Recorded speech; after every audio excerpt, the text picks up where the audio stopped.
Ultimo giorno, dunque, questo ci ha rovinato, questo anno, questa zona rossa ci ha di fatto rovinato anche il classico domandone di fine dell'anno: che cosa facciamo a Capodanno? Lo ha risolto, diciamo, nei dibattiti tra gli amici e parenti da diverso tempo. Anche nelle televisioni ci mette in difficoltà, perché ovviamente il classico servizio del cosa fai questa sera, che cosa diventa con la battuta che sta circolando sui social ed è stupenda: cosa fai a Capodanno? Porto giù l'umido, perché più di portare a buttare l'immondizia, insomma, non possiamo fare.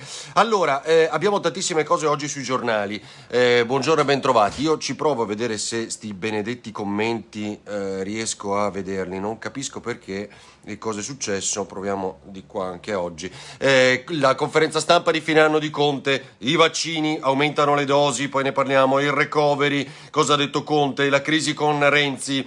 Ci sono due articoli poi sul Gazzettino e Corriere del Veneto che dei quali magari vorrei leggervi alcuni passaggi che possono essere interessanti. Ecco, forse qua vedo i commenti. Proviamo a vedere. Buongiorno Simonetta, buongiorno Elisabetta. Buona fine, il 2021 sia un anno migliore per tutti. Ci vuole davvero poco. Brugnaro che se la prende con Antena 3 perché ospita politici evidentemente a lui non graditi. Poi ne parliamo anche i manifesti sulla Cina di Giulio Camber a Trieste, che ho visto adesso dopo aver raccontato su Tele4 appunto di questa cosa. Si è scatenato un gran dibattito, tanto che è finita in consiglio comunale.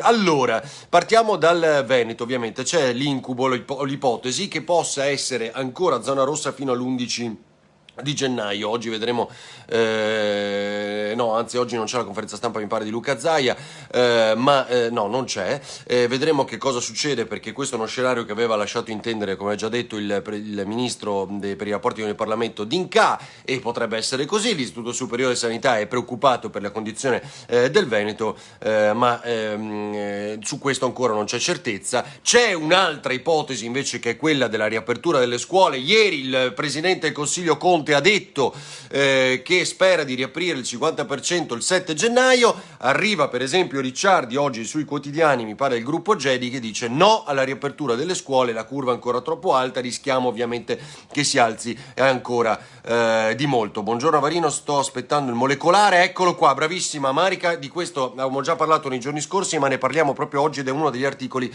che citavo poco fa. Ciao Enrico, buon anno. Il governo appeso a un filo, titola Repubblica. Molti riprendono chiaramente in prima le parole del Presidente del Consiglio. Allora le vediamo. 3 ore di conferenza stampa di fine anno, e la prima domanda, mi pare, di un collega del Messaggero che gli dice: che bello, ci vediamo qui almeno con tanti giornalisti, non siamo tarda notte con soli pochi colleghi. E questo è un bel segnale finalmente, cioè non una diretta da DPCM e gestita da Casalino con pochi colleghi e in fretta e soprattutto tardi. Senza la fiducia di un partito, riferimento a Italia Viva, dice Conte, vado in Parlamento, quindi parlamentarizza la crisi e mette tutti davanti, diciamo, non all'angolo ma davanti alle proprie scelte. Questo è lo scenario. E poi ribadisce il no obbligo al vaccino, questo l'abbiamo detto molte volte. Poi ci sono alcuni aspetti interessanti, ma sul fronte della crisi alla fin fine Renzi cosa dice? Vuole andare avanti, e tanto ribadisce ai suoi come nessuno voglia andare al voto. La verità è questa, quindi c'è questa tensione ancora tra Conte e Renzi che dice: a me converrebbe andare all'opposizione, perché così almeno oggi prendo i voti, forse, diciamo, nei sondaggi, di quanti stanno in maggioranza, condividono questo governo e non apprezzano Conte. 2,5% lo sappiamo, Italia Viva. Forse se vado all'opposizione è tanto meglio. Questa è la chiave di lettura di Renzi, ma che a tutti dice: ma state tranquilli, tanto qui nessuno vuole andare a votare, nemmeno il Partito Democratico, che anche oggi lo ribadisce sui giornali. Un 2021 da leoni ma non da tastiera. Aldo, grande, difficile. Allora, altro aspetto poi, evoca, che cosa utilizza in questa narrazione che fa Conte nella conferenza stampa di ieri? La velocità, no? Fa una conferenza stampa quasi da futurista: dobbiamo correre, la velocità, dobbiamo fare tutta una serie di cose per le quali ci fa intendere che adesso cambi il passo, come il PD chiede da diversi mesi ormai, ma sul quale invece non c'è un dato di fatto. Ma attenzione, perché due cose le voglio citare delle parole di Conte. Senza coesione si vivacchia, non si governa, dice, quindi riferimento alla crisi, ma aprire una crisi adesso è rischioso, ovviamente.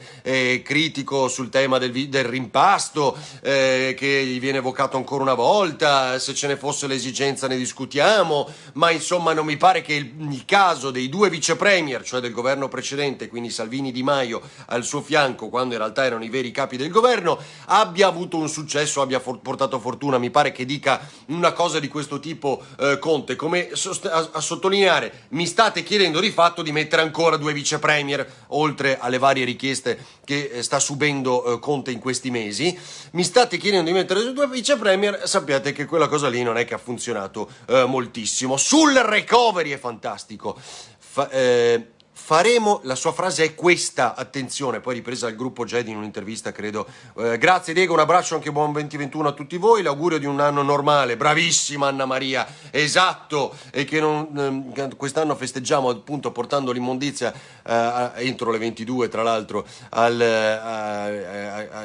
come si chiama, al bottino, come dicono a Trieste, e poco più possiamo fare. Recovery, faremo una sintesi nei prossimi giorni. Faremo una sintesi nei prossimi giorni, è fantastico. Poi ne parleremo con le parti sociali, poi ne parleremo con il Parlamento. E dice Conte, guardate, ripreso un'intervista mi pare del gruppo Gedi, non abbiamo né documenti né una governance, dobbiamo correre. Cioè sappiamo di questo benedetto, quasi maledetto ormai recovery fund, 197 miliardi, e ci sono 155 pagine, 17 sezioni, 600 progetti, 55 progetti in 600 schede, insomma c'è o non c'è? Ma l'hanno fatto o non l'hanno fatto? Lo devono stravolgere o resta così? Non abbiamo, quello rileggo, non abbiamo né documento né governance, dobbiamo correre. Ma non è che lo dico io che posso commentare e dire mi sembra che siamo un po' in ritardo, cosa facciamo? No, lo dice il Presidente del Consiglio, che lo dice a se stesso per una cosa che non è stata fatta. Mi vengono in mente gli stati generali, evidentemente molto utili, sui quali ancora non si vede effetto da questa estate. Lo dice lui, lo ammette. Dopodiché, vabbè, c'è questo testo con più di 100 pagine, ma è carta straccia? Vale? Non vale? Non si riesce a capire. Forse questa crisi evidentemente ha un fondamento. Sul patentino ne abbiamo parlato tante volte, i titoli ancora di ieri, insomma sembra davvero questo lo scenario rispetto ad altri, per andare in hotel, prendere l'aereo, insomma il Presidente del Consiglio, indovinate cosa dice? Non abbiamo ancora deciso. Indovinate sul MES cosa dice? Sarà casomai il Parlamento a decidere, comunque aumenteremmo il nostro debito, quindi manco qua si decide, e insomma così un po' su tante altre cose. E questo è il problema, cioè se sappiamo decidere solo per i DPCM, solo per un'emergenza, che poi è evidente che abbiamo affrontato male, attenzione, sia in Inghilterra che in Francia stanno risalendo di molto i contagi, e quindi non c'è un professore, ecco, a proposito, nel mondo che possa dare lezioni, anche se abbiamo scritto un bell'articolo con il maestro Renato Palumbo, che si trova lì per orchestrare un concerto in Australia e racconta di questo paese. Vi scrivo da un paese quasi a zero contagi, scrive per il sito ferdinandavarino.it, l'articolo più letto di ieri, molto bello. Arrivato all'aeroporto è stato scortato dai militari perché arrivasse in hotel, stesse lì, fossero certi che restasse lì, e fino al tampone, e da lì in poi, appunto, se tutto ok, va a dirigere l'orchestra. Dunque vi cerco questo articolo, pagina 5 mi pare del Gazzettino di oggi, che è riferito a quanti non firmano il consenso all'iniezione dall'avvocato tra infermieri ribelli. Si parla della casa di cura di Abano Terme, e la paura è sul famoso bugiardino che hanno ricevuto in tanti, 14 pagine. Vi leggo il bugiardino.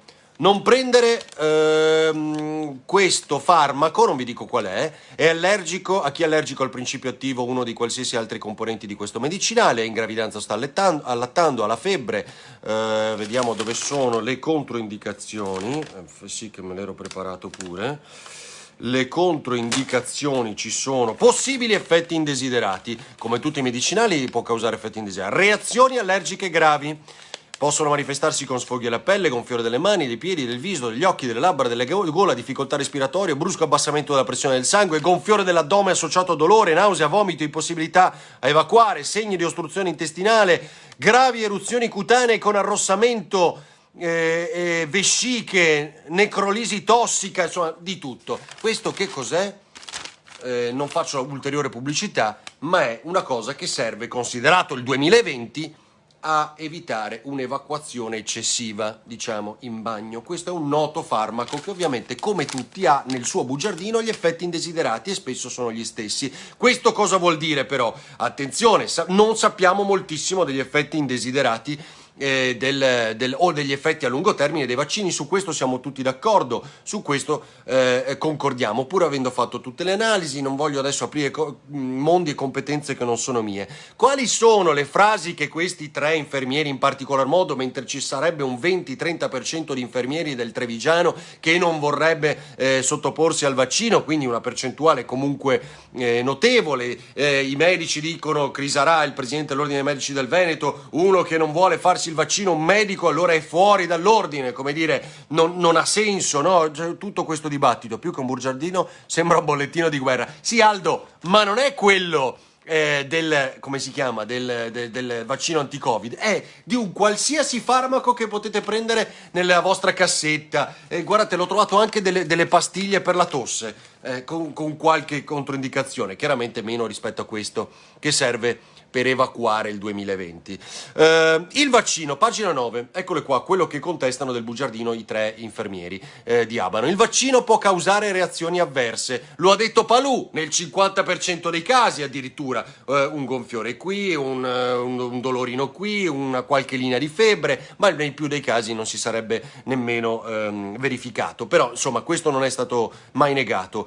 E segue l'elenco a pagina 10 di quelli che sono gli effetti. L'elenco di reazioni avverse sovraesposto non è esaustivo di tutti i possibili effetti indesiderati che potrebbero manifestarsi durante l'assunzione del vaccino Pfizer. Viene detto a pagina 11 di questo bugiardino, lo ricorda oggi il Gazzettino. Altro, non è possibile, attenzione, non è possibile al momento, sempre a pagina 11 di questo bugiardino, che viene sottoscritto da chi si sta vaccinando, non è possibile al momento prevedere danni a lunga distanza. E quindi voi immaginerete queste cose che sono scritte nella stragrande maggioranza dei medicinali che tutti i giorni anche con leggerezza prendiamo, in questo caso diventa una montagna che esplode, come potete capire, come possiamo capire facilmente tutti quanti. E sulla base di questo i 3 infermieri hanno tirato in ballo un avvocato, ma questo perché? Per dire, noi ci vacciniamo, ma non firmiamo questa roba qui, che può avere un suo senso, come credo possiamo immaginare tutti quanti. Questo non è per essere Novax, perché non è proprio il mio caso, ma è per dare sempre un'informazione un po' più, anche qui almeno, cerchiamo di darcela e confrontarci tra di noi senza insultare, perché ancora una volta lo ribadisco, non capisco se uno non vuole farsi il vaccino perché debba insultare quelli che lo fanno. È una cosa talmente folle, ovviamente, che non riesco a comprendere. Cosa c'era poi? Pagina 3 del Corriere del Veneto, anche questo, se avete la possibilità di leggerlo, è molto chiaro, ne avevamo già discusso nei giorni scorsi. Produciamo anticorpi monoclonali a Latina, tra l'altro mi pare, quindi nel nostro paese li compra tutto il mondo e l'Italia che fa? Sta dietro a tutti come al solito. Però oggi il Corriere del Veneto racconta come ci sia questa sperimentazione a Verona. Si inizia con 12 pazienti, però sono molto interessanti alcuni passaggi, ve li leggo veloci. Gli anticorpi monoclonali sono ricavati in laboratorio da quelli usati da Trump, per intendersi, una cura che era costata molto, 130.000 euro e via dicendo. Sono ricavati in laboratorio da quelli prelevati dal plasma dei pazienti guariti da Covid-19. Da migliaia di anticorpi naturali si selezionano i 3-4 più potenti, che vengono replicati in laboratorio con alcune modifiche atte a garantire appunto una maggiore sopravvivenza e sicurezza. La nostra ricerca, dice Milleri, il medico che la segue, prende in esame soggetti sani per appurare la doppia potenzialità della terapia. Cosa succede? Voi assumete questi monoclonali, nell'arco di 24 ore sono già efficaci, non come il vaccino, perché dice stiamo facendo il vaccino, tanto perché è partito prima, si è arrivati forse prima, ma comunque ci sono queste due cure che sono importantissime. Credo meglio i monoclonali del vaccino, ma non è il mio tema, non posso essere esperto, e il vaccino inizia a proteggerti più lentamente, quindi abbiamo detto no, il richiamo dopo 21 giorni, quindi ci vuole circa un mesetto perché tu sia protetto, e 21 giorni infatti perché si sviluppano gli anticorpi almeno dopo 2 o 4 settimane, quindi un mese come dicevo prima. Il suo effetto però dura un anno, attenzione, Corriere del Veneto di oggi, l'effetto del vaccino dura un anno, dicono. Non dappertutto l'ho visto perché ancora non è chiaro. Con gli anticorpi monoclonali la protezione inizia a 24 ore dall'assunzione ma si limita a 6 mesi e poi l'effetto finisce. Queste sono alcune delle differenze, leggete se avete possibilità il Corriere del Veneto perché è molto interessante. Andiamo velocissimi.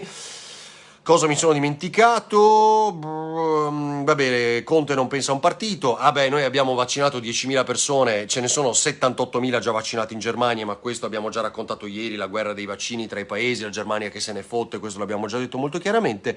E il Veneto invece, non so ancora il Friuli Venezia Giulia, ma delle 185.000 dosi, siccome nella fiala non se ne prelevano 5 ma 6, si è riuscito a capire che c'è un quantitativo sufficiente per fare 6 dosi, diventano non molecolari, marica monoclonali, diventano 6 dosi, quindi le 185.000 del Veneto diventano 222.000 già nei primi giorni, più velocemente, insomma questo è molto interessante. Va bene, veniamo, Brugnaro ieri, peccato, nella sua conferenza stampa di fine anno ha detto veramente di tutto come sempre, ospiterà il G20 dell'economia a Venezia, questo è un dato molto interessante, però in un passaggio ha attaccato un po' Antena 3 dicendo che ospitiamo sempre, ma in realtà ospitiamo con la stessa solerzia, diciamo, e pluralità diversi schieramenti. Questo ci dispiace, alcuni politici romani, senatori, ma non riesco a capire perché, davvero mi dispiace. Ovviamente queste persone si sono incavolate, ma quello che abbiamo ribadito al sindaco di Venezia, che forse non si aspettava il nostro servizio andasse in onda, invece noi abbiamo mandato in onda anche questa sua intervista nella quale critica il fatto che noi ospitiamo delle persone a lui non gradite, evidentemente. Questo si chiama pluralismo dell'informazione, confronto, poi sarete voi a farvi un'idea, come qui quando ci confrontiamo e ci raccontiamo magari alcune cose che sui giornali non vedete o che non ci dicono, come è capitato più volte. Avete visto dal 1 gennaio il rosso nel conto corrente, adesso ne discute la politica, però l'abbiamo pubblicato più di un mese fa con l'avvocato Quaggetto, i manifesti di Giulio Camber a Trieste. Allora, come ogni anno, questo è il suo modo un po' romantico di fare politica, pubblicare questi manifesti nei quali dice Covid da Wuhan e che fondamentalmente ci ruba il Natale. È diventata una polemica, la comunità cinese parla di un manifesto discriminatorio che incita al razzismo e l'odio. Il Partito Democratico ha utilizzato una espressione di questo tipo, discriminatorio, e ha portato il caso in consiglio comunale. In consiglio comunale, cioè nel momento in cui tra l'altro la Cina ammette che probabilmente a Wuhan i casi sono 10 volte tanto quelli che ci hanno raccontato un anno fa, 10 volte tanto, costruirono un ospedale in 2 settimane. Cosa vuol dire? Dobbiamo dimenticare che tutti i virus sono partiti dalla Cina negli ultimi anni, dobbiamo dimenticare che per mesi non ci ha detto che c'era questo virus, dobbiamo dimenticare che non ci ha detto che servivano i respiratori, che servivano le terapie intensive, che serviva la mascherina. Cioè, cosa vuol dire? Non ho capito. In quale maniera noi stiamo colpevolizzando il popolo cinese a differenza invece dei suoi governanti e di chi guida quel paese? Non ho capito cosa c'entra il popolo cinese che vive con noi da anni, che stimiamo, c'è stima reciproca e via dicendo.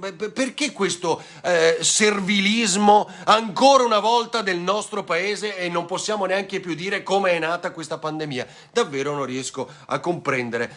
Che condividiamo o meno i manifesti di Giulio Camber non mi interessa, è il dato di fatto di questo dibattito ridicolo che si è innescato. Massimo rispetto per il popolo cinese, magari possiamo discutere ovviamente dei loro politicanti. Ci vediamo No, domani magari no, però insomma ci vediamo nei prossimi giorni con l'analisi dei giornali, la nostra stramba rassegna stampa. Vi invito oggi, Marco Pangos ha scritto, come dicevamo, lo psicologo, un pezzo su alcuni casi di cronaca che citavo anche ieri sul sito ferdinandavanino.it, lo trovate tra poco. Rina, sì, mi sembra arrabbiato, per alcune cose sì. Gerardo Geromella, buongiorno, prossimamente sui nostri schermi la riedizione della festa delle bacchette per solidarizzare con la comunità cinese. Ecco, appunto, poi non volevo politicizzarlo, però è così, i Navigli lo ricordiamo bene tutti. Cosa ci scrive Antonio? Parla di Greggio, non l'ho visto. Diego, speriamo che nel 2021 il Mose funzioni tutto l'anno, però dai, stiamo dando belle prove, no? A proposito della nostra sudditanza, ecco, siamo i migliori al mondo, abbiamo fatto anche il Mose, gli altri hanno dovuto fare dighe diverse, questo l'ho già detto varie volte. Insultano ma non sconsigliano, la stragrande maggioranza dei Novax vuole comunque godere dei vantaggi immunitari gregge, quindi è logico considerino i Provax come dei pecoroni per i quali insulto è d'obbligo. È un peccato questo, dico io, cioè tenetevi la vostra idea, ma non serve che insultiate chi ha chi ha scelto di prendere il vaccino per il quale non c'è un obbligo. Diego, sì, hai ragione, Camomilla. Ottimismo per il 2021, un grande abbraccio a tutti quanti e buona giornata, buon 2021.